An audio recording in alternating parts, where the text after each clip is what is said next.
You got your passport? Yeah, because we're going to Europe, aren't we? Have you got your passport? I've got my passport. I was in Milan the other week. I asked this guy, "Have you ever seen a Mackem in Milan?" He says, "Have we? Fuck, we've never seen any of them." Yeah, my passport is the black one, so I'm fine for the next 9-10 years. Welcome everybody. I can't believe I'm saying this. I really cannot listen to the scoreline. Newcastle United 6, Spurs 1, and this is the last word. Yes, hello everyone, welcome back. Drop us a like if you're a Toon fan. You've got to be absolutely off your fucking tits today, winning that by 6-1. What a performance. We're going to do a little bit different because we normally would talk about the game. We'll be here all day. I think we'll just rattle through the goals in a minute, but I just want to talk about the performance, then the goals, and then we'll hear from Eddie Howe, and then we'll take a look at the league table. I'm going to come to Johnny. Before the game, this has been built up as the big one. You asked me that a couple of weeks ago, last week, or Villa, I can't remember when you asked us, is it the biggest game of the season? I said the biggest league game of the season. And everyone was saying, Spurs fans, you've been on Spurs channel, Sam has as well, that they're more nervous than us, and my God, what a performance. It was an incredible performance. Look, Spurs were horrendous. They were disgraceful. That was borderline a horrid performance. It was a horrid performance. It was a disgraceful performance. But I'm going to leave it there. Newcastle United were absolutely... That start, we've talked about starts, Lee. West Ham, we were 2-0, but we got away with it. Brentford, it could have been 3-0 Brentford. Villa, we know the story. They needed to make a statement in that first 10-15 minutes going, are we up for it today? Do we want to be in the Champions League next season? Do we want to play the likes of Real Madrid, Barcelona, Inter Milan, AC Say Milan? that again. Say that again. But that was the statement we needed to show. By God, did we show it. 3-0 in 10 minutes and the game was over. 8 minutes. 8 minutes, man. Like 5-0 up after 20 minutes. No, this shows what can happen in a game of football and how football can change very, very quickly. But the first game after the takeover, we got beat comfortably by Spurs, like 3-2 flattered us, let's be honest. In the space of 12 months, we've been beating off these like 5-1 and we've turned them over here. They didn't want to be here today. You can tell they didn't want to be here today. Incredible. Long story short, they did the league double over us last year, and now we've done it to them. Not only beat them, we've absolutely hammered them 6-1. I can't believe I'm saying it, but it's mental. When will Spurs ever compete with us after this season? We've got a problem higher. But it's funny, isn't it? Because I just want to mention this, because there's been headlines this week saying, from the Athletic, I think it's Jack Pittbrook, saying, how will Spurs compete with Saudi-rich Newcastle United? Well, we haven't even really started spending yet. Half that team we had under Mike Ashley. So, it's only going to get worse. Those headlines are ridiculous, by the way. And, yeah, they can't start saying that, but I wonder what they're going to be like in a few years, mind. Yeah, there's a couple of players that came off the bench that are still Championship, who have been with us since the Championship. Harry, since you're talking about that, for you, was that the best first half you've ever experienced as a Newcastle fan? I'd probably say so, yeah. I think it is. I think this season anyway, I think Man City was an incredible game, but that topped it off. 5-0 in 21 minutes. Incredible, man. Incredible. We just ripped them to shreds, and Spurs were shocking. Let's not take away anything from Newcastle. Newcastle, absolutely incredible today. Joelinton for the first couple of goals, incredible. It wasn't certain that he was going to come back in. No, Sean Longstaff came back in. But it wasn't certain Joelinton was going to start on the left, but by God did he show he deserved to. Yeah, we're not even doing the lineup, so just skipped it because there's that many goals. We will come to the goals in a minute, but Johnny, goals are just flying in, and then obviously the fourth one's a world. Well, I think the fourth one's the best out the bunch, but they will come to the goals in a minute. But you're 4-0 up, you're 5-0 up after 20 minutes, and it's like, what's happening here? It's like everyone around me, and I'm sure it's the same as used to. Like, what's going on? Scratching their heads, and it's like, what's happening? I mean, we've all probably would have took a scrappy own goal 1-0 win, do you know what I mean? But self-destruct a little bit Spurs, and obviously they make a change and switch to wing-backs pretty early on. I think it was 23rd minute where they brought Sanchez on, go to wing-backs, and they were petrified, weren't they? They made a massive mistake and they went 4 at the back and they tried it. They tried going 4 at the back when they played 3 at the back all season, and they thought they could come here and implement it and it would work in a week's training. Absolutely borderline ridiculous. I think, yeah, that's what maybe not what lost the game, but that certainly was decisive in that first 20 minutes. You could see the amount of space Joelinton had on that left-hand side. Perisic was nowhere to be seen for one of the goals. He's not even a full-back, is he? Exactly. So, crazy decision. Crazy. Isak had literally the whole of that half in terms of the whole of that space between the two centre halves. Romero couldn't deal with him. Dyer was non-existent, and Dyer by nature. Like literally, it was absolutely ridiculous today. But I can't. We're gonna talk probably about different players today. But as a team, it was even at 5-0. Come on, start again. Yeah, That's Kieran Trippier. Yeah, and do you know what? People will look at this going. I think there'll be people in Liverpool going, "Fucking hell." I know it's Spurs, but like fucking hell, like statement scoreline. Of course it is. Like that shows up. Shit, they're actually really up for this now. They're like, if we didn't think they were, didn't think they were going to crumble.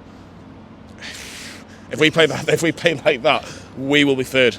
We will be third. I'll take fourth, but we will be third. But it's incredible. It is absolutely bonkers. Standing ovation at half time. The whole stadium, which is rare for the stadium to do that at half time. Just one of the things as well, because we're scoring so many goals, you could barely get any chanting in the first 20 minutes. It was like you used to hear in the Gallagher in the Strawberry corner, like there was no chanting. It was just the stadium. The atmosphere was incredible. It was crazy.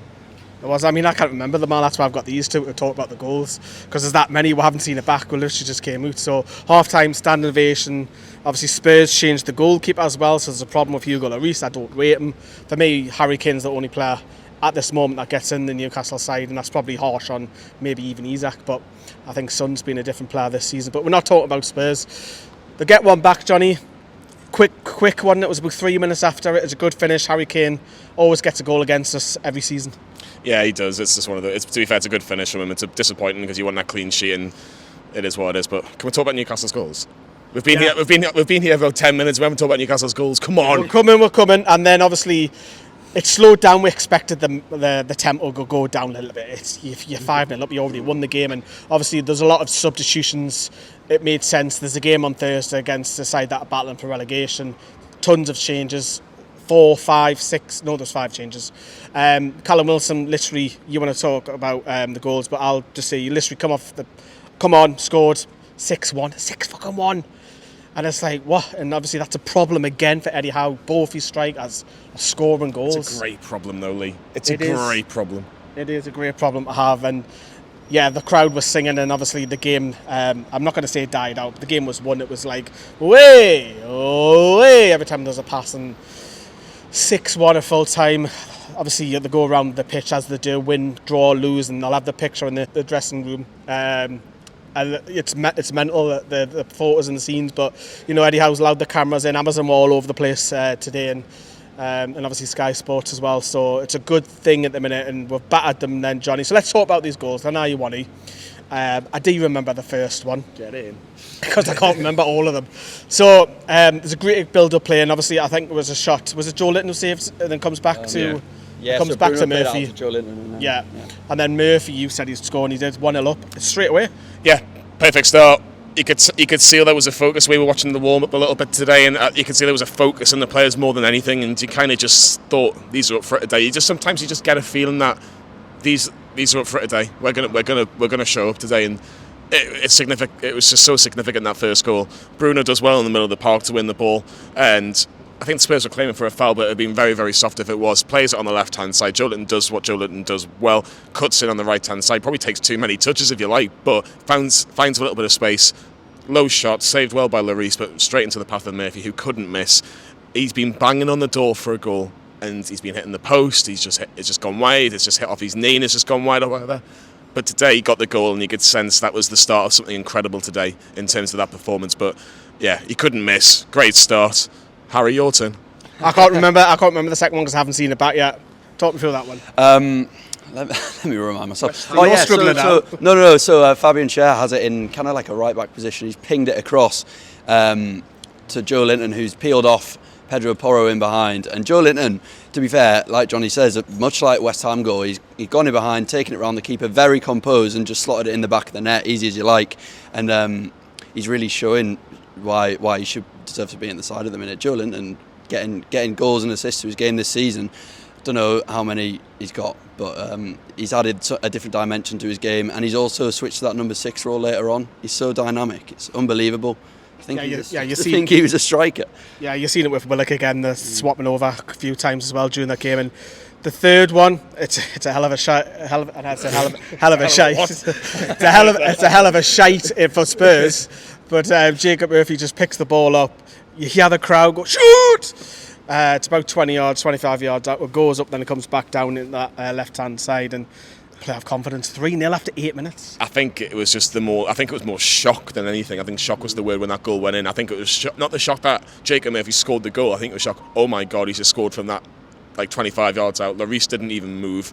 It was 3-0 after 8 minutes. It was an utter shock. What a finish. Great ovation by the fans when it got announced that he scored. And it was game over. Like I say, 2-0, obviously 2-0 is a funny scoreline and everything. 3-0, game over. 100%, and it was still pretty much had 90 minutes left to play, it was basically Spurs came here with a 3-0 head start for Newcastle. It was incredible, but it wasn't over yet. For me, the next one's goal of the game for me. It is the pass alone by Joe Willock, who's been sensational the last few weeks. Yes, everyone was under par last week, but what a goal that is. What a pass. It's an incredible pass, isn't it? I can't remember where he did it from, but just outside of the boot in behind to Isak. Makes a great run, slots it past Lloris into the bottom left corner if I'm right. What a ball! Too many superlatives for it. It's a fucking incredible pass. It is. Can I just add, the pass is absolutely sensational, and I think it's the assist of the season. But as soon as Isak gets a touch, you know it's a goal. You just know it's a goal, and that is so dangerous. That is so dangerous for opposition teams, because if he's in that space running a goal, you just knew it was 4-0. You knew. I didn't even celebrate. I literally just put my arms in the end. I was like, that's in, and you knew it was game. Like, if it wasn't game over before, certainly game over now. I'm putting some clips up on NFTV Extra. I say it when the lads in front of us, it's 4-0, it's 4-0, and I had to recorrect myself because we went and scored a fifth, and then you're thinking, you're 5-0 up after 20 minutes, Harry. That's because you sit towards that other end, you would have seen all them goals fly in. What are you thinking when it's 5-0? So just before that, I'm thinking the last time we saw 4 goals inside 20 minutes against the North London side, we all know what happened. But obviously, a couple of minutes later, Alexander Isak, again, cutting in from the right, he's just slotted it right past Lloris. To be honest, I don't know what I'm thinking. I'm out of my mind. Like, I've got people turning around looking at me just in shock like this, and like, it's mental. It's like, I don't know, it's fucking mint. It's mental. It is absolutely mental. We've already talked about half time, so we're going to skip straight to the Spurs. Obviously scored, yes, Harry Kane, bottom corner. But the 6-1, Callum Wilson's only been on the pitch literally, I think, a minute. He's feeling probably a little bit of pressure that he has to keep scoring, and he is. And it's 6-1, and it's a Callum Wilson type of goal, isn't it? It certainly is, and I'm going to give credit to Eddie Howe. We'll probably talk a little bit more depth about him later on, but great substitutions at the right time. Bringing Miguel Almiron on, bringing Callum Wilson. I think the game just needed it. It was kind of like a 5-minute spell where it was a little bit like, ooh, Spurs might score another one here, but it obviously never happened. But Miggy, Spursy. Right, yeah, pass this mic for 2 seconds. We have got a WhatsApp group, right? And every time Spurs mess up, because they just find it funny. Which is often. He finds it very, very funny. Spurs are being Spursy. I don't think that's just you. I think that's a common football thing. So Spursy. 6-1, man. Yeah, it was great for Miguel Almiron, who obviously, was it a shot? Was it a pass? Well, it was something, but it went straight to Callum Wilson, and who just puts it in the back of the net. 6-1, and the heavens opened earlier on, but the heavens are opening now. But we don't care. We don't care. It's 6-1. Newcastle United was so comfortable. It was just a case of just letting other players getting minutes under their belt, resting players from then on, like Bruno's, Trippers. Just smart and sensible substitutions, because it's, again, 3 games in a week. It's going to be tough. Yeah. Were you going to add something on to that? No, I was just going to say I wasn't sure if it took a deflection when Miggy scored. But no, that's it really. Here is Eddie Howe. Of course, he's got to play it down. You know what he's like, but inside, he'll be buzzing. Here he is. Yeah, that's the reaction we wanted. An incredible start to the game from us. I thought we were very good. The crowd were incredible for us, and yeah, we elevated our performance in that opening half an hour. You don't expect that. I think the quality of our finishing was incredible, really. Some of the chances, they're good chances, but they're not stick-on goals. We were lethal in front of goal today. But the build-up play, everything about our first half an hour was where we want to be. You're planning in the week to try and impose yourselves in the game and be ourselves. That was our sort of big message, was to play our game. We didn't feel we did against Aston Villa, so it was as I said before the game, it was about realigning our principles of play, really. So that was Eddie Howe, of course, keeping it calm, but no shadow of a doubt, when the cameras are turned off, they're all high-five and they're all celebrating. Keep an eye on the club's official YouTube channel as well in the next day or two, because they will have those player cams, and that'll be something special to watch. So let's talk about players' performances. I want to highlight Jacob Murphy, because we always talk about Bruno, we always talk about Joelinton, we always talk about Trippier and Isak and all that. Does this lad deserve a bit of credit today? He certainly does. I think he deserved a little bit of credit for a little while. I didn't think it was his best game last week, but no one played well last week, so I'm kind of letting that one off for everybody, if we're being honest. But there was a moment at the season when Almiron got injured, saint-maximin got injured, and we saw little glimpses of Jacob Murphy coming off the bench, thinking, do you know what, this lad deserves a start. Well, that was the thing. We used to always, I used to make the joke, is he better than Jacob Murphy? Or we're linked to this player, we're linked to that player. Is he better than Jacob Murphy? And the answer would always be, yes, he is. Yeah. Is he now, though, on this form? Look, all I will say is just keep it going. And it's a little bit like what Miggy was when he was in that purple patch. Don't get judged. Just go into the next game. What I will say, I think with every team that have had this big takeover, there's always been one, maybe two players that you go, who from this current crop are actually going to stay with us long term, or maybe who we didn't expect. And Jacob Murphy could be a candidate for that. We don't know. And look, it's just going to be. It'll be great for him. It'd be great for him today. Score 2 goals. And that might just let him unleash himself. He may go into the game against Everton so much confidence and try things, and he may get more goals and more assists. At the minute, you can't. It's fantastic for Eddie Howe, because you can't really drop him at the minute, can you? Which is mental. Isn't that mental? Yeah, I don't think really. I mean, there's a couple who maybe 50-50, but I don't think you really drop anyone from that starting 11. Like, I maybe think about Dan Burn, but like apart. Dan Burn was sensational. Yeah, he was today. So yeah, Jacob Murphy, to be fair to him, playing his socks off at the minute, and he deserves every minute that he's getting. Like, you can't argue with it. And there's people like Anthony Gordon who are itching to try and get a regular run in their side. He's only had one start. Everyone in front of him is doing the business, and when ESM eventually comes back, I can't see him starting at the minute. So it's nice when everybody's fit. We've talked about this, haven't we? I'm not going about it too much, but there's about 14 players who are ready for the first team. Obviously we qualify, which I'm going to come on to next. If we do qualify for the Champions League, which is looking like a very, very high possibility now, you will need game changers off the bench. Can I just, before you talk about the Champions League, and I do apologise for jumping in, one player in particular for me was man of the match, and that was Joelinton. For me, I just thought that bloke today was absolutely unstoppable. If you haven't seen it, go back and check scoring the players, because we've actually come back out. So Johnny scored them really high. I disagree on that. The man of the match? I think it's Joe Willock. I think Joelinton. I think Joelinton was superb, and he's a big part in those first 2 goals, which set the next 10 minutes up for us to score another 3. I think there's that many players who are on 9s today at least. So many are on 9s today. Yeah, I'm not spoiler for the score in the players video, but I just thought today Joelinton played about 3 different positions today, and he bullied every single one of those Spurs players. They didn't give him a moment's rest. Like, he got hit a couple of times, and took a couple of knocks, but the lad gets back up. And the transformation from that one player is absolutely incredible. We did the documentary last year on Joelinton, and the question mark was, can he keep it going? Can he still be, this good? Oh my God! And I think that was Joelinton's best performance in a Newcastle shirt today. That's just one thing to add about Joelinton. He loves playing Spurs. Yeah. He loves playing Spurs. He does. 4 more away. You cried, didn't you, when he scored? He was class at Spurs this season as well. Do you remember when he played? That was like the first time he's played left wing this season. The tsunami. And then I think he scored in one of the COVID games as well. And Joelinton's class against Spurs. I love him. Yeah, he's a bit like Callum Wilson versus West Ham. Joelinton just likes Spurs. We've got to talk about Champions League, because I think it has to be now a monumentous collapse if Newcastle now don't qualify for the Champions League. Especially I know Brighton have got a game in hand, but we're quite a few points away from Brighton currently. But that win was a statement.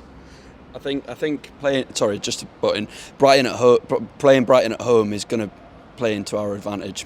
It's a lot better that we've got the point away from home at their place, and now they come to us. Both teams full of confidence, but we'll see who wins. I think we've got a stronger defence. So it's normally 0-0 that one. I cannot say it being 0-0, but I want to talk about the Champions League because we're obviously joking on. We'll get our passports out, and it's a real possibility that we'll be taking the channel to Madrid and to Paris and wherever, Barcelona, Hope they didn't get me camera neck this time. But loads of these places across Europe now.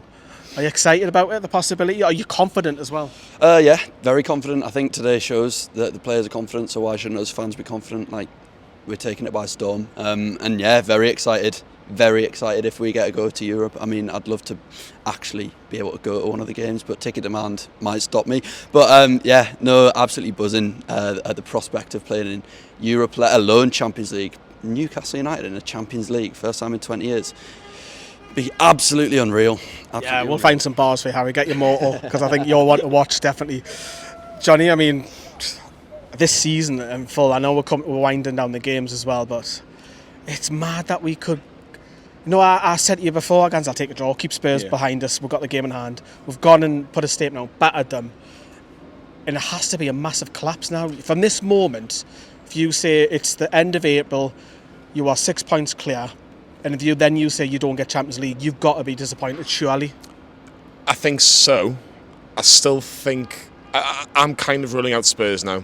After watching that, it's not going to surprise or shock people listening. But it wouldn't surprise you that Spurs can win the next game. They might be, because they've got Man U. Man U on Thursday and need a reaction. All I will say, the only team I think that could not overtake Newcastle, but could make it edgy is Liverpool. Liverpool have nice fixtures in considering they've got 7 games left like Newcastle, and I think 4 of them at home, 3 of them away, and their home records are pretty good. I think they've only lost 1 at home, same as Newcastle this season. They're the only team that's slightly, not worry me. But they could win all. Yeah, Liverpool the only team, apart from Man City, to go on a 10-game winning streak. But they are 9 points behind us still. I've just checked the table. So, yeah, they're 9 points behind, and then Brighton are 10 points behind us. They've obviously got 2 games in hand, but our backers. I think Brighton will run out of steam. Because especially if they win today, obviously we're recording as they're probably just about to kick off against Man United in the FA Cup semi-final. Lost Ferguson as well, that's a bit of a blow. It is, but I think what I will say about Liverpool, and I'm not going to talk about them too much, if they win all the rest of their games, they end up on 71 points. Now Newcastle are on 59. We need essentially 12 points? 13 points could take us to 72. So we need 13 points to guarantee. That's 4 wins and a draw from our last 7. And we've got the best goal difference as well, which is almost like an extra point. That goal difference, that's a great point, because that, like 6-1 today, that could make a massive difference. I think that's a great point. I think now maybe keep half an eye on Brighton, see what happens to them. But let's see, if Liverpool were to drop points against West Ham, who have won heavy today, they won 4-0. So you never know, something might happen there, and if that's the case, I still think 70 points will be enough for Newcastle. If Newcastle can get 70 points, if they can get 11 more points from now to the end of the season, I'll be flabbergasted that Newcastle won't be playing Champions League football. However, I still think we need to do a little bit more work. Yeah, we've got some nice fixtures. Everton away in Southampton, which is normally a banker. Southampton at home, Leicester at home as well, Leeds away. Yeah, so there is a few. Help us out by dropping us a like. I just want to quickly come off subject, because the women have won today as well. We can't be there. They're clashing with the games at the minute for the rest of the season, which is a bit of a shame, but they've battered Leeds. It's not just the men's, it's the lasses as well. I'm putting the league table up now. They've closed the gap, Johnny. 5-1 away winners, 3 points behind Durham, with still a game in hand. This is going all the way, isn't it? Yeah, it certainly is. We knew today was kind of like the second biggest test out of the last 3 games they've got. It's Bradford away next week at Valley Parade, which will be a great experience for the girls to play, at a stadium. They'll obviously, it's probably the biggest stadium in League 2, which is obviously a great experience for them. But today they just need to get the job done, and the fact that they've won 5-1 is a real statement. I think Durham will look and go, phew. And I think that they should beat Bradford. They beat them comfortably last week at St James's. I thoroughly recommend giving that video a watch as well. It was a fantastic video. If the goal difference won't matter, it will be now it won't. It will be a case of you win your next 2 games, you will be going up as champions, and you'll be deserving champions. But Bradford should take care of the result against Bradford. It's that game against Barnsley 2 weeks today, where Newcastle United men's team are at home to Arsenal. I wish them all the very, very best. I really, really do. They thoroughly deserve it. The team deserve it. Everybody deserves it at the football club in terms of the women's side. But 2 more wins, 2 more games, and they'll not be thinking about promotion just yet. So it's been a great weekend. Obviously the development side have lifted a cup as well. I was there the other night at Whitley Park, but that's it from us. The women have battered Leeds, the men have battered Spurs. It's been a fantastic day if you're associated, whether you're a fan or you're on, I don't know, you work at the club or you're a player, staff, whatever you are. It's been a great day all around for Newcastle United. From us 3 in the pouring rain. Drop us a like, everyone. See us. Bye-bye. Tottenham get battered everywhere they go. Actually, just before we end as well, he has a question for you. It's about Spurs, right? I think Spurs will be happy to finish outside the top 5 if Arsenal don't win the league. Who gives a shit? Do you reckon? I think the fans might be. I don't think the club will be. If Spurs finish in the top 4 and Arsenal win the league, or finish outside the top 4 and Arsenal don't win the league. What? I don't think the Tottenham will actually be asked. I think they'll just. I don't think we're really asked. I was just curious. You're trying to create a bit of drama, aren't you? Yeah, a bit of drama. Right, they've left me, everybody. See you, everyone. Much like you, Dean. Bye bye.